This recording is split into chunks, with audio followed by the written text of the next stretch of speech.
You are not some broke, bored B-word from the Bronx. Don't think about this because this has been...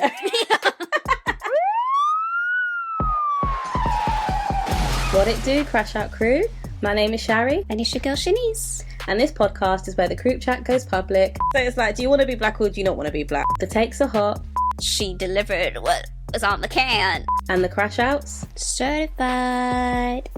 Now it's time for crew chat. Crew chat. Crew chat. What's been on your timeline, Shari? Do you remember a 9-year-old girl called Lil Tay from way back, 2018, 19 times? Yeah, and the Asian girl. Yeah. And she was always stunting in all these little mansions and stuff. And then it turned out that her mum was an estate agent for luxury apartments and stuff. And that's how she stunted that she was rich, and it was all fake. So Lil Tay and Bhad Bhabie, catch me outside, how about that? If you guys don't know, that girl who was on Dr. Phil, they've had this ongoing feud since 2018. Lil Tay at the time was 9 years old, and Bhad Bhabie, was early to mid-teens.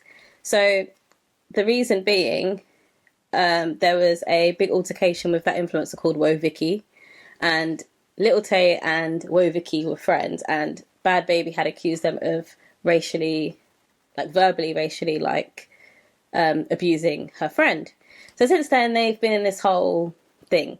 So Lil Tay just says that Bhad Bhabie has been harassing her for 7-8 years, and she's obsessed with her and she's jealous of her and blah blah blah.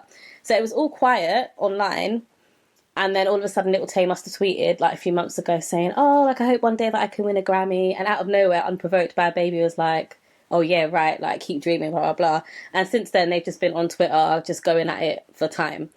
So if you guys don't know, Bhad Bhabie has a video that's going viral of her laying on top of a car while the car's driving. She's screaming hysterically and crying, and it's allegedly her baby daddy, who she's no longer with, driving the car.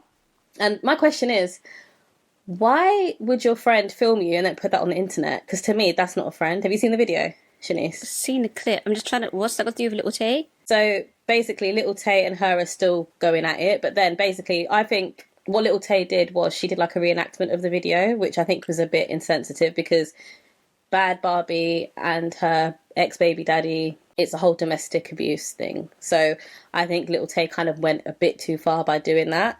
So that's rekindled the fire again. Bhad Bhabie must have posted a screenshot of her OnlyFans earnings for the year.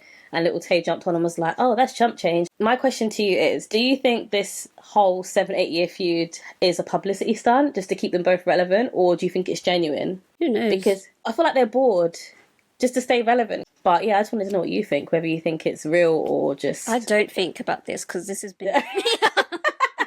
In other news, have you heard about the whole David case situation? Yeah, can't escape it. So, just a quick rundown. On the 5th of April, 2024, a girl called Celeste Hernandez was just 13 and she disappeared in California. She left home around 9 p.m. and then she never returned. This wasn't the first time that she had run away. She had previously ran away, been brought back home safely, and it's not sure how many times she has done this, but it's been speculated that she would run away to be with someone that she was dating. And then it was uncovered by, I think it was her mom, saying that she was dating someone called David. Her family spent over a year searching for her with no answers. And this was the last time that she ran away, back in 2024. So she ran away and they've been searching ever since. In September 2025, a Tesla registered to the singer David was found abandoned in the Hollywood Hills. And it was said online that the car was moved around a lot to prevent it to being towed. Allegedly. Let me put that out. Allegedly. It was finally towed, and when it was, the staff in the impound vicinity said that there was a foul smell coming from the car. When the police came and they opened up the car, the front trunk, because the trunk is at the front on a Tesla, they opened it and they found decomposed human remains. It was dismembered and it was wrapped in bags. Dismembered? Yeah.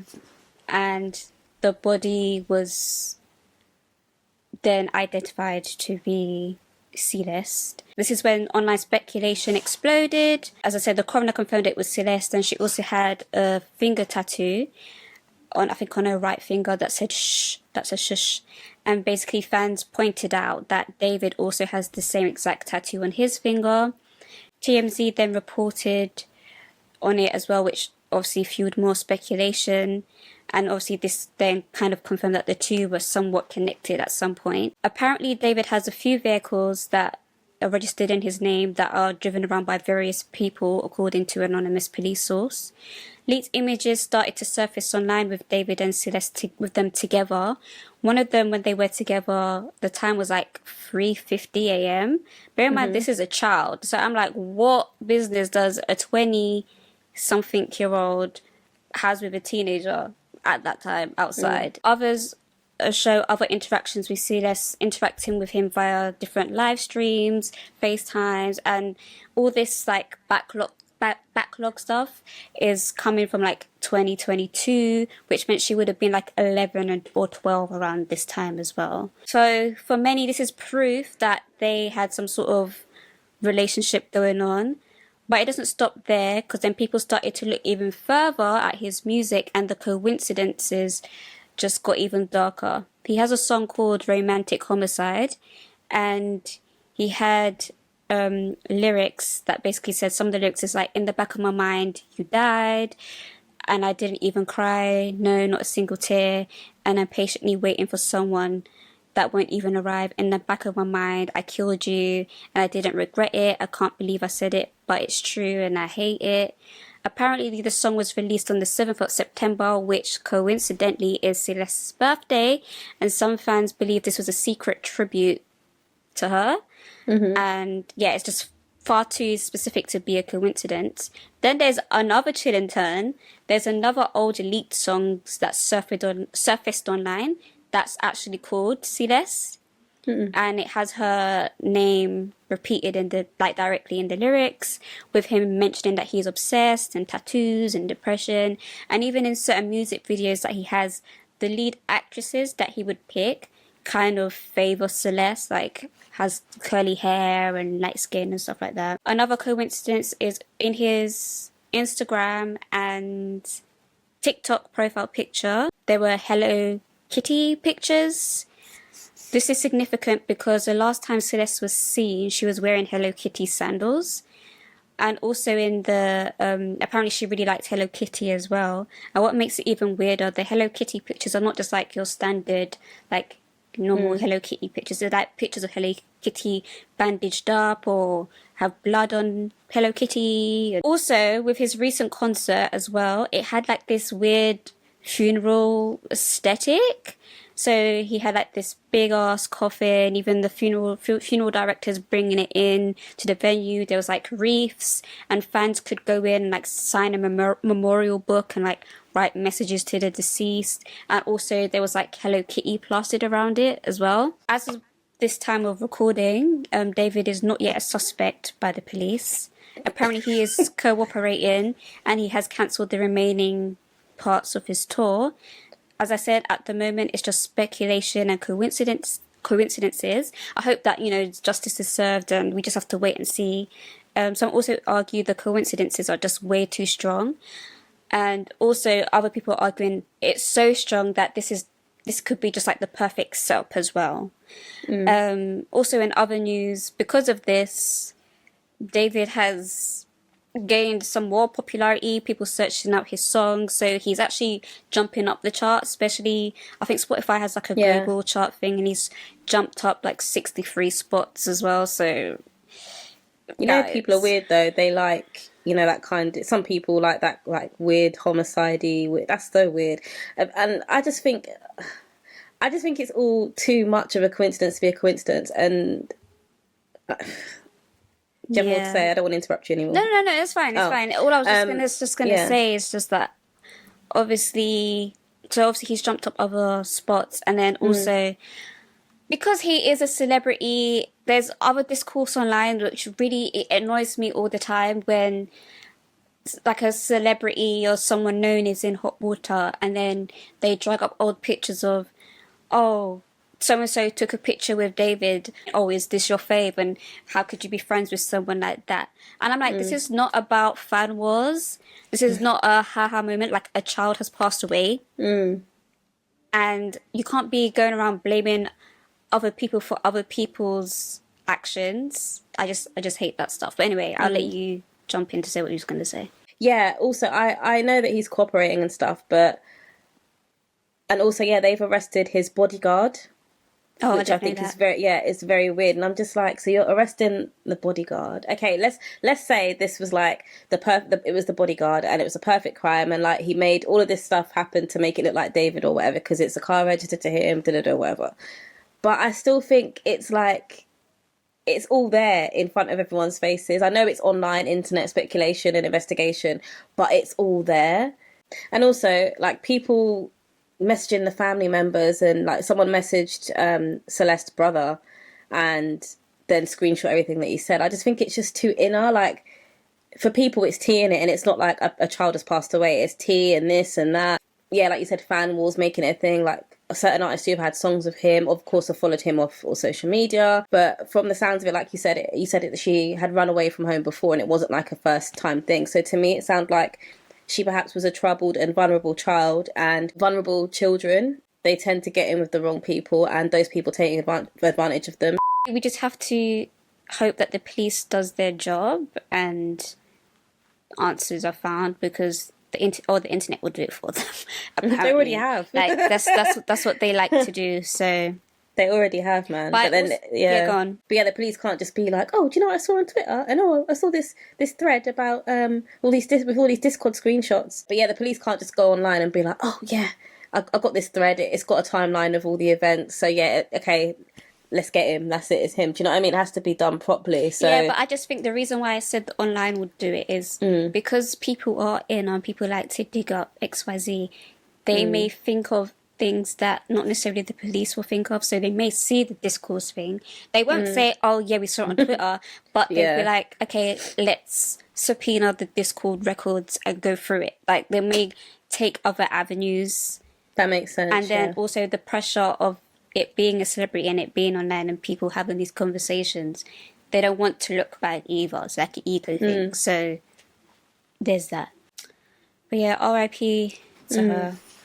Crissle and Kid Fury, who are on the Read podcast, their recent episode, they were discussing their disappointment with Cardi B's lack of self-discipline and tour prep in regards to her tour announcement, album release, and pregnancy announcement.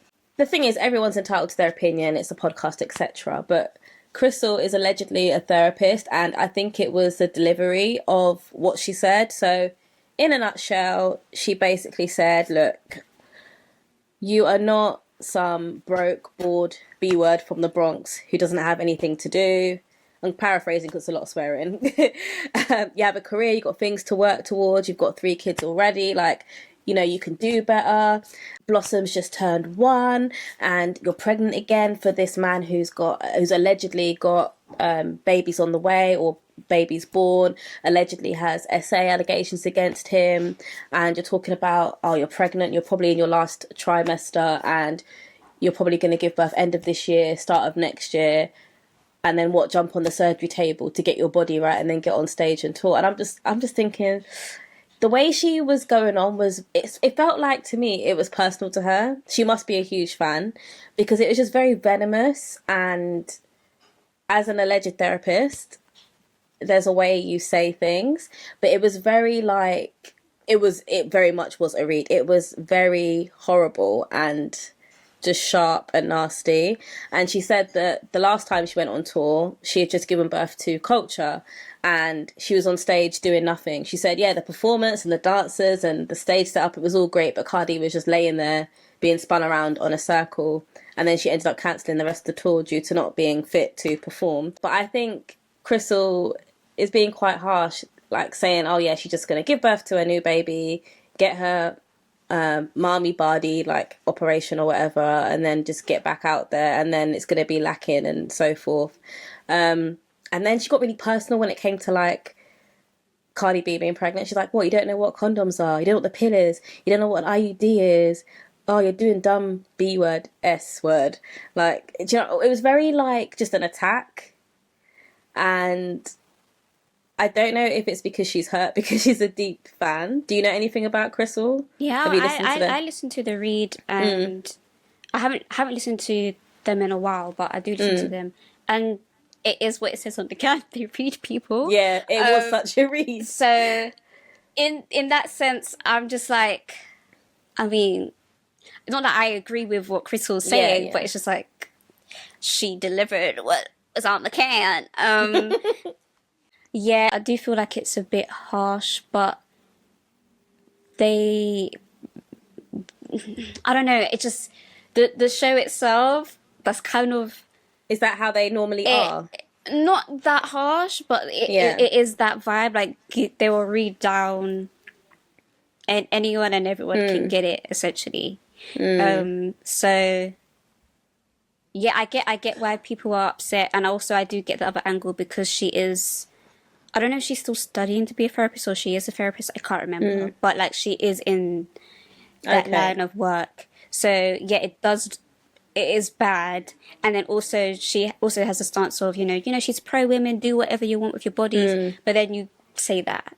Do you know what I mean? Yeah. I think, to me personally, I feel like taking away the harshness of it and just, like, the crumbs of what she's saying, I think in certain aspects... she has a point, but I do think it's just the delivery of it. Now, I don't care what other women do with their uterus, their womb, whatever. Do whatever you want. I think my only stance with the whole Cardi B thing and maybe what Crystal was getting at is just, I'm worried about you're about to have a baby and then you're going to jump back on tour.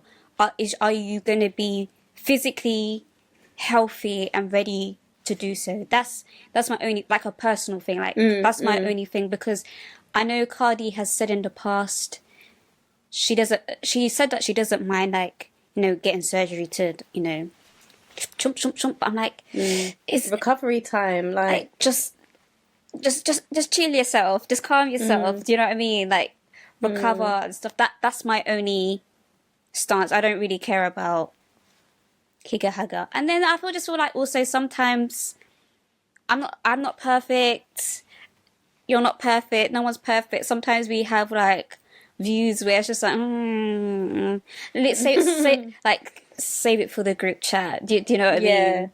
As long as she's safe, as long as she feels like she can do whatever she wants to do, she has the support there, then go off, Cardi, do you. But Shari, we are in trouble. We're in trouble. So what did you do?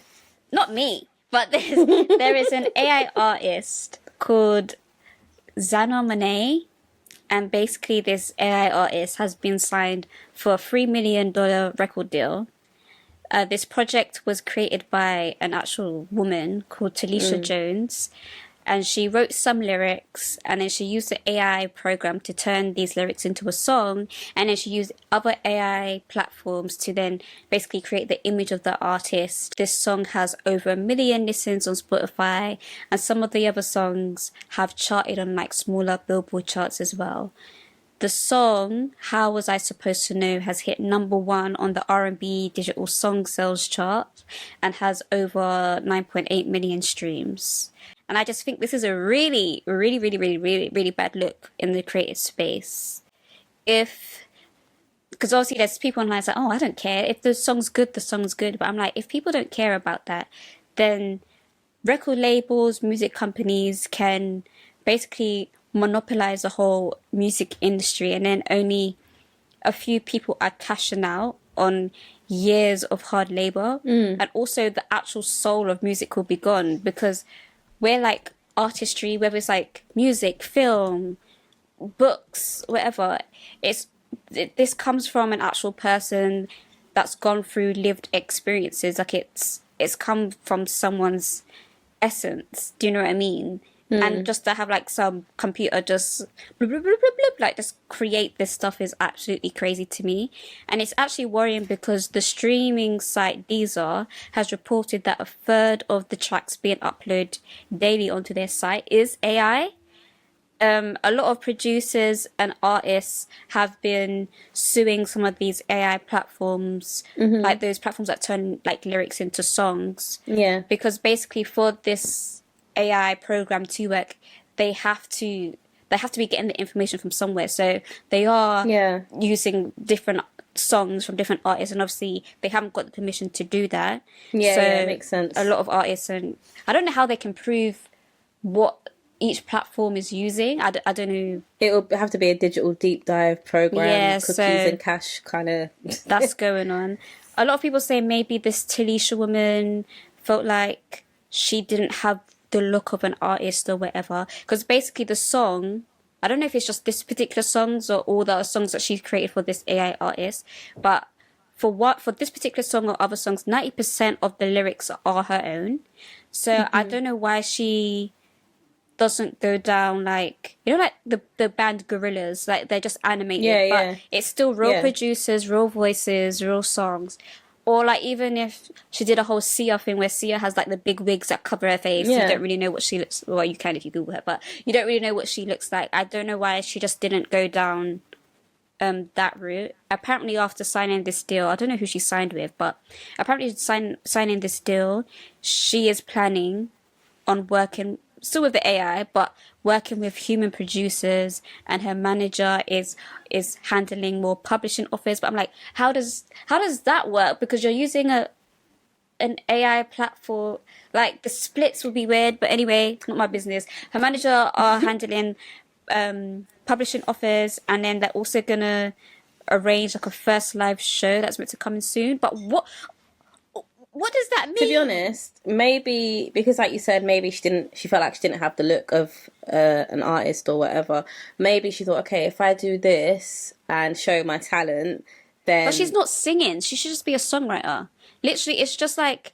Oh, it's not even her voice. So it's just like it's 90%. Yeah, 90% is her lyrics. It's like if me and you wrote a poem and then we go on this site and like, okay, let's throw our poem into the search bar and be like, create an R&B song with these words, and then that's generated. So and then the voice is artificial intelligence. It's not even just like too. the look. It's not like she's created an avatar, but like the song, the voice, like, the voice and the song as well. Yeah, it's both the actual beat and that is crazy. Okay, now I'm with you because I was thinking, well, if it's her, I was thinking if it's her voice, like, it's not like, but no, it's not at all. Yeah, it's not like those. Oh, what's it? Oh, you know, like how. Is it like Japan or like even some of like these anime conventions will have like these VR artists things? Yeah, but it's like it's actually someone singing, but it's still someone singing. It's still singing, someone producing it. And with the animations, it's not AI as well. I feel like people overlook animations. Like there's actual animators out here that can do this stuff. Yeah, yeah. So at least with that, you know, people are drawing it or creating it. There's a whole team of people doing it. There's still people doing it. This is all. Computer and what is the point? Like, like just I don't know, or maybe like she thought, okay, well, no one's taking my songwriting seriously, so let me just do this, and then wow, everyone with my lyrics. Well, 90% of the lyrics are mine, but it's still just because like now I'm with you fully.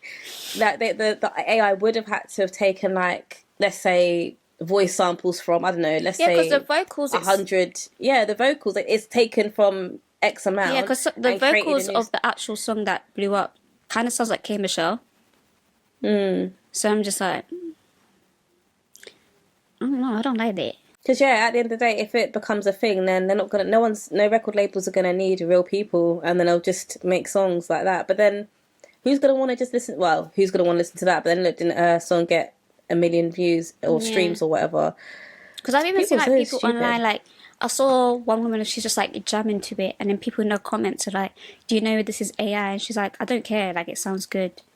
It's giving Black Mirror. I'm telling you, we're finished, you know. And then what this also means as well, I also feel sorry for, you're going to get like some artist that's going to pass away, and then that record label is like, well, we can still make songs.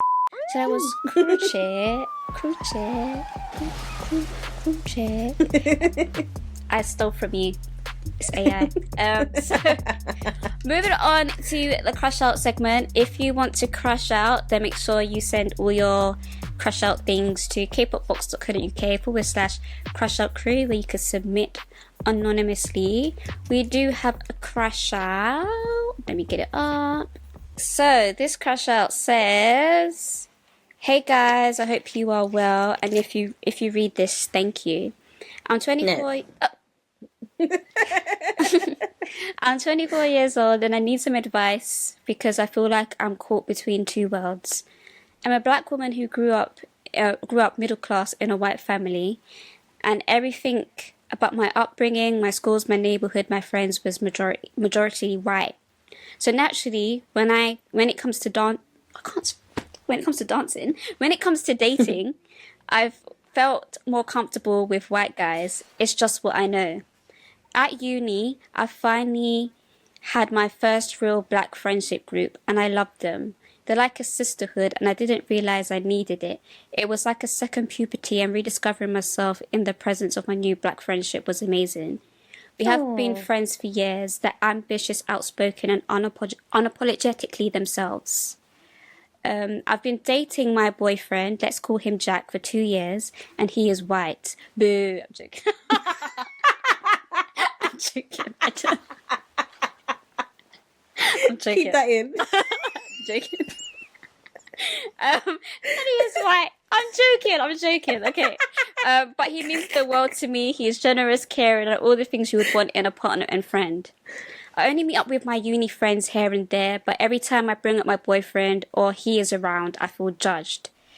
They don't say things outright, but the vibes are there, the looks, the silences, the subtle digs, like, I bet he's one of those that calls season's food too spicy.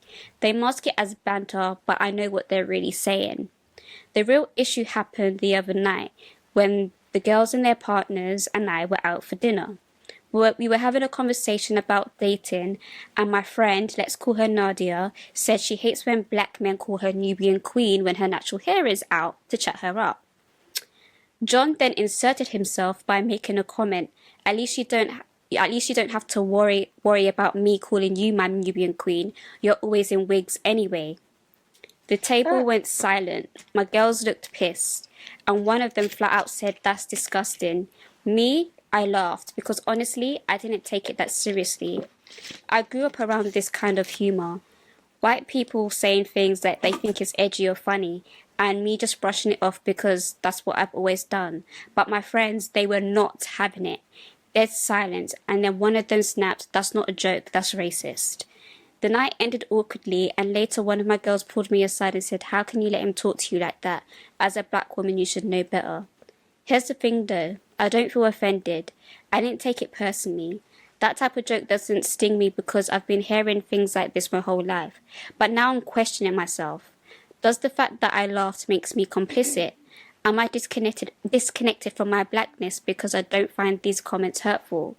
Or is it okay not to take offense at something that doesn't bother me, even if it bothers everyone else?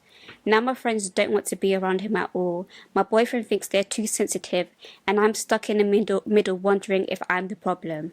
Signed, confused, in the between. Shari, thoughts, feelings?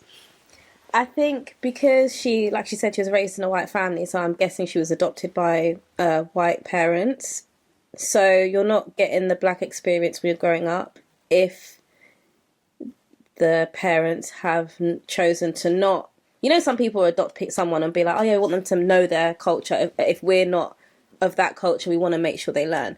By the sounds of it, they didn't do that. She's had all these comments said to her growing up, and maybe when people said things to her growing up, she felt a bit sad about it, but then it's become normal because even though she knows she doesn't look like them, she is them because that's all she knows and that's how she's been raised. So I think in that sense, yeah, it would be normal for her to not be offended because it's like, you're talking about me, but that's not me because I haven't grown up black. I am black, but I haven't grown up black. That's probably how she sees it.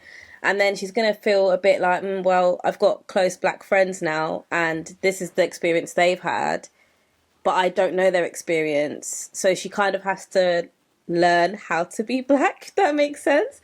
So it's difficult. She needs to decide whether she wants to know the black experience and know what it's like to be discriminated against and racially abused. It's a bit weird, isn't it? Do you want to understand the Black experience, even though you've been so detached from it your entire life? And if you don't, then you can't kind of have friends that are Black or POC if you're just like, well, I'm not offended, I don't care about it, it's not important to me. That's fine. If you don't want to be associated with being Black because you don't know, that's fine. But if you do want to, then you're going to have to pull up your boyfriend and perhaps change the type of white guys that you date who are not racist. If that makes sense. So it's like, do you want to be Black or do you not want to be Black? Do you want to know or do you not want to know? That's what you need to decide on. If that makes sense. I just think, I don't know why this guy inserted himself in a conversation that had nothing to do with him. And then, I don't know, I just found the comment weird. Like, you always wear wigs. Like, I don't know, it's just like, what do you mean by that? Do you know what I mean? But the fact he feels comfortable enough to say that to her shows how he talks to her and how, like she said, how everyone else around her talked to her. But then he probably didn't think it was an issue because, well, that's how I could talk to her. Her friends must be okay with it too. So yeah, that just shows how disconnected she is. So yeah, you need to make a decision. Do you want to feel offended and know and have an understanding? Do you want to understand? Do you want to know? If yes, and you need to do some look into your history, speak to your friends. Maybe they can help educate you more. Which I'm surprised they haven't already because they probably know what your upbringing has been. If you don't want to know, then you're going to have to stay upper middle class and only associate with certain people. And I don't think it's a class thing, it's more of a racial thing. Okay, well, yeah, you'll need to just be, if you're okay with not knowing and not being involved in that sense, because you feel detached from it, which is understandable, then I think your friendship groups might have to change, which is a bit, awkward. No, I just feel like regardless, you need to educate yourself because you are Black. But that's the thing. Does she want to? That's what I mean. Like, the thing is, I could be wrong. We don't know you, but I'm guessing you're not white passing, so the world is still going to perceive you Black. So I think you should know, unfortunately, how people view you when you step out into the world, and how certain comments and why certain comments affect us in certain ways, which may not seem deep to other people. I can't really tell by this, but we don't know if you understood why your friend was upset by that comment. And if that is the case, the reason why your boyfriend is saying, well, they're just too sensitive, is because maybe you're not explaining it in a way that makes sense because you don't even really know yourself. Yeah, so if that is the case, and again, I don't really want to put it all on your friends because they have probably said things here and there, and it does get a bit tiring where it's just like, do I have to like sit you down and tell you everything? There's like certain things you just have to go off and read and look up for yourself. So yeah, why have you not done this already? Well, the thing is, it's not that she may have not done it already. It's just like there might be certain things that she may have missed or something that's like second nature to us because we've grown with it and we just think, oh, that's normal, you should know that. It's not, that's not her normal. So she may know certain aspects or like, don't go around calling people the N-word or whatever. Do you know what I mean? Like basic stuff. Yeah. But when it comes to like microaggressions or like why this comment, even though if you just say it in layman's terms, there's nothing in it that's racially divisive, but why do certain people look at it a certain way? Because how is that comment used? Do you get what I mean? So there's like nuances that she may be missing, maybe. So I don't know, but I don't know why your boyfriend's so comfortable. So I don't I don't know why he's so comfortable, because it's not like it's a conversation. I know they're sitting at a table and everyone's like talking or whatever, but I don't know if John says something about something, I don't know if I'll just interject, because it kind of felt like, yes, everyone's at the table, but it's kind of like, it felt like a side conversation that was happening towards the girls. Do you know what I mean? And then John overheard it and he's like, oh yeah, well, I don't have to call you, I don't call you that. Yeah. So, I don't, Interracial things. so yeah. Yeah, I don't know. You need to, do you want to know? You need to dig a bit deeper to understand the understanding, to be honest. That's if you want to, it depends. Is that what you want? But yeah. I feel like you should want it anyway, because That's who you are. that's who you are. I don't think you should feel, what did she say? Should I feel... Offended or not. If you don't feel offended, you don't have to feel offended. You can't force it. But you need to understand why your friend was upset. I think that's the angle you should go with. Find out if you're not sure why, or have that conversation with your friend, because they know how you grew up. They met you when you need, like, if these are your friends, I think she'd be willing to be like, listen, this is not funny because X, Y, Z and blah blah blah blah, and then you can go on with that. That makes sense. Take it from that way instead of like, because if you take it from, oh, it's a race thing or a racial thing, even though it is, that may seem more daunting. It's like, okay, where do I start? Where do I begin? Yeah. Do you know what I mean? So yeah, there's not enough books. Well, there's more than enough books. There's too many books. Yeah, for you to it's start. like, where do I start? So start on a personal level with your friends. Yeah. But good luck. That's good advice. Do you have a crush out, Shari? I do actually, guys. Can you believe it? So, you know what, I'm not a thief, Shanice. Do you know that? You're not a thief? Yeah, I'm not. Okay. I'm not a thief, guys. So, yesterday, it's a nice Saturday. I thought, let me go out, do some errands. Was in Primark. For the Americans, that is... What is the equivalent? I don't know. I don't think they have one. I don't know.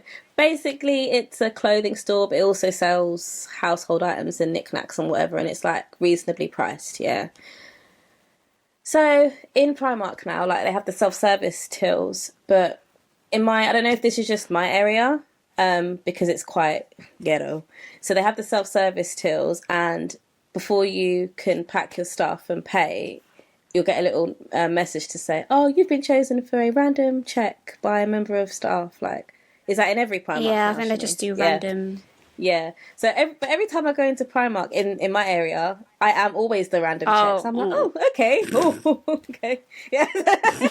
I know that security guy sitting, or loss prevention guy sitting there like, get her. Do you know what I mean? So, but I'm like, okay, whatever, innit? So the sales assistant comes up to me and he's like, oh, looking on the screen at all the prices and all the items. He's like, oh, you've got a lot of things for £4. Okay. And I said to him, huh? He said, oh, I said you've got a lot of things that cost £4. And I said, well, yeah, because they cost £4.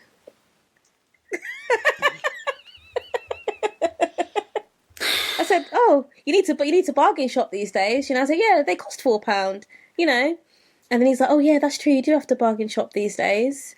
And I said, oh, so what did you mean by, He goes, he said, pardon? I said, well, when you approached me, you said, you've got a lot of things that cost £4. He goes, oh, no, nothing. And I was like, yeah, right. So he basically was saying, like, oh, so you've scanned, like, everything in your basket for, like, £4. And I'm like, no, they cost £4. I'm not a thief. Like, why, first of all, every time I go into this Primark, why am I always randomly checked? And then why are you in me about, oh, all your things cost £4 each? Not all of them, it was just a lot of them. This is why I shop online. I can't get racially profiled in my house when I'm shopping online. I'll do it. It's just like, email me. Yeah, I just thought, do you know what? I can't be bothered. Like, I replied a little bit smart mouthed a little bit, but I just thought I can't be bothered, because I could have just been like, excuse me, what do you mean by that? Are you trying to say that I'm a thief? But I'm not the type to make a scene. But it's just like, watch how you talk to people. And it's like, okay, let's say it wasn't a racial thing. He could have gone up to someone who was white or Asian and said the same thing. But really, like, I don't know, man. It just felt very...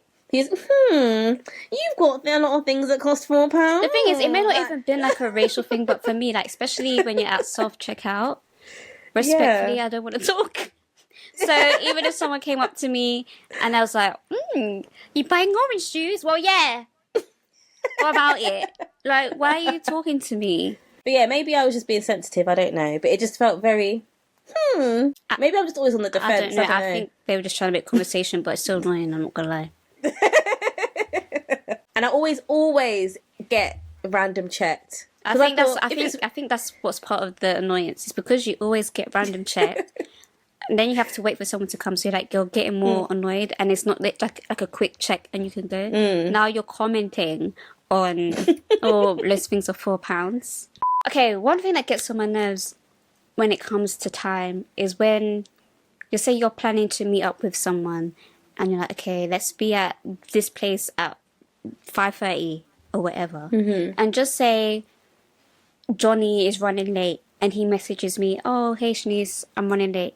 Okay, cool, fine. Not cool, but life happens, things happen, fine, you're running late.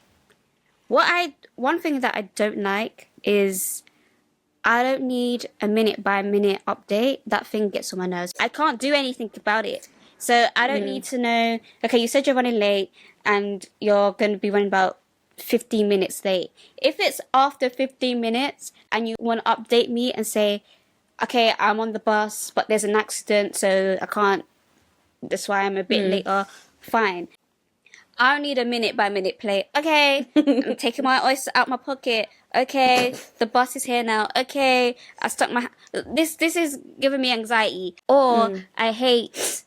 You say, let's meet at 4:30, but at 4:30 you're still in your house. And you live an hour away. Let's just... Oh, no. Let's just respect people's time.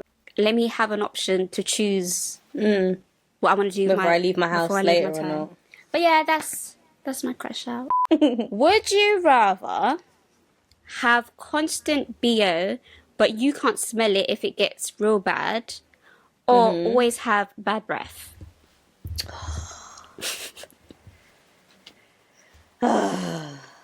Two things I hate the most on others. So no matter what I do, my bad breath won't go away. Even if I brush my teeth, brush my tongue like twice a day. Well, then that's a medical problem. Oh no, because nothing offends me more than stinky people. Do you know I'd have to have bad breath and wear a mask all the time? That's what I was going to say. Because I'm sorry. Even yesterday when I was in Tesco, sorry, I'm clapping near the mic. It was hot, like not as in temperature. People's body odors were hot, and like I already get stressed when I'm in Tesco, and like, I was just tired and over it. I was doing multiple things, it's too much, and I just had people walking past me, their trolleys quickly, and I'd be like, why can't people wash? Like, I'm turning into an auntie. I'm like, why can't people wash? Why you stink like that? Why you stink so why? Like, I can't take it. So no, I can't be one of them people, man. I have to have bad breath and wear a mask. Like, I can't take it. Public transport stench. Stench at work. Stench at uni. Stench everywhere. I can't, no. It makes me really angry. Supermarket stench. Oh. Yeah, I couldn't do... Because the thing is with the BO one, you can't smell how bad you are. Yeah. I don't want people talking about, oh, that's Shanice girl, she stinks. That's even worse. Stinky Shanice, stinky Shari. No, don't. But like, does the bad breath like go through the mask? Like, No. will the mask stop it? The mask. Okay. The mask. I don't know. It will mask some of it at least, or you just always have to chew gum or something. That's fine. Do you know what I mean? Because I'm thinking, if you have the bad body odor but you keep spraying it, it's just going to smell like sweaty vanilla. Yeah. Do you know what I mean? Sweaty, it's not going to eradicate the bad odor, and you can't just stay in your shower all day. No. So at least with the bad breath, it's definitely a medical issue. So I can go to the dentist, I can go to the doctor. Maybe it's something to do with stomach acid or juices that's producing the smell. It's fine. It's fixable. But I'm not going to be a stinky because it makes me really angry. Oh, because deal with that soon again on public transport going into London. Great. But anyway, 8 a.m. in the morning. Stay fresh, brush your teeth, make sure you floss. And brush your tongue as well. Most people Some don't, people don't, you know. floss. I think more people are brushing their tongue now, but that never used to be a thing. Because I do remember, like, like when you do like trips away from home, and I'm there brushing my tongue, and people looking at me like I'm weird. I'm like, okay, so you guys don't do this. Okay, cool. Okay. So Okay, yeah. yeah, brush your tongue, floss, especially those back molars. That's where the bad breath's coming from, because you got like bits of beef in your teeth or something. Do you know what I mean? Fermented food that your brush can't reach. So brush twice a day. Tongue scraper, floss, mouthwash, everything. And make sure you don't use mouthwash last, because you don't want to rinse This first. You don't want to rinse the fluoride out your mouth. And don't rinse your mouth after you brush your teeth, because you're stopping the... Oh, I always do that. I know you're not meant to, but it just feels it feels like do you know what I mean? I don't like it. It feels I know what you mean. You just have to like... Yeah. But anyways, guys, that's enough of our hygiene lessons. Make sure you bathe, especially your pits and your underneath at least. But please wash everywhere else. But if you have to pick, do them at least. And wash your clothes as well, because there's no point putting on the same clothes on clean skin. That doesn't make any sense. No, we're helping the people. But anyway, guys, for more hygiene tips, follow us on social media.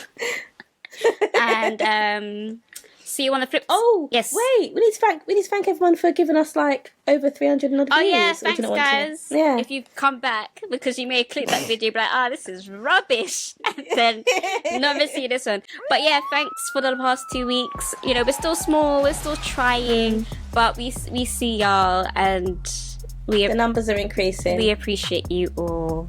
So yeah, thank you. Sarage. But anyway, Chincha. Bye guys.